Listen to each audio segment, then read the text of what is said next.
And I'm proud to say na ngayon po, hindi naman po sa nagyayabang pero, bilang isang housewife kumikita po ako ng, 40,000 ano po, minimum of 40,000 monthly because of the services and the affiliate program. So, ang So, dami ko rin po natutunan and realize during the technical training, yun na then I learned about the affiliate program na mas lalo po ako na-excite sa affiliate program.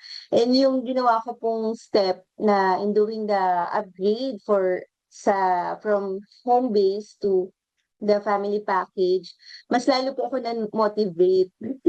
Kumbaga hindi po ako natulog kasi nga na-motivate ako na mas lalong gawin yung business. Nakita ko po talaga na napakaganda ng business and talagang inaral ko po siya and ginawa ko po siya talaga.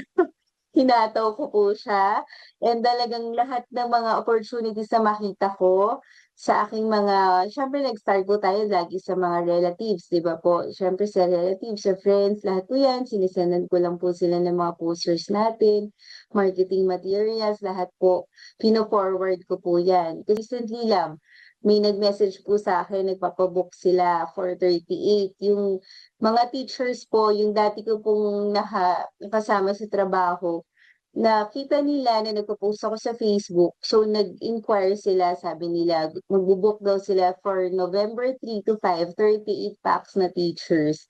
So ano po talaga, talagang totoo po yung earnings dito sa ating negosyo and nagpapasalamat ako kay Lord kasi binigay niya po 'to sa akin na isang way para rin po, makatulong sa finances ng family and at the same times at the same time nafu-fulfill din po yung aking passion na, ngayon po may mga natutulungan na rin po ako na tao dito sa ating negosyo na 'to. So, thank you so much po sa ating team din po dito, sa ating team. Ito yan, sila Sir MJ, Mama Doka, and the rest of the admin, si Ma'am Vina, kasi sila po yung patuloy na nag-aano sa'tin, gumagabay at ano, nag-a-assist, nagga-guide sa'tin, eh, nagtuturo.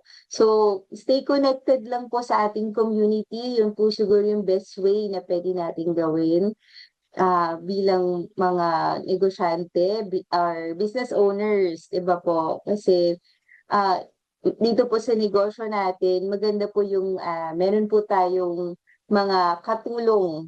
Hindi po tayo nag-iisa, isa po tayong team po tayo. So yun lang po. Thank you so much for this opportunity, Sir MJ, and God bless po sa lahat.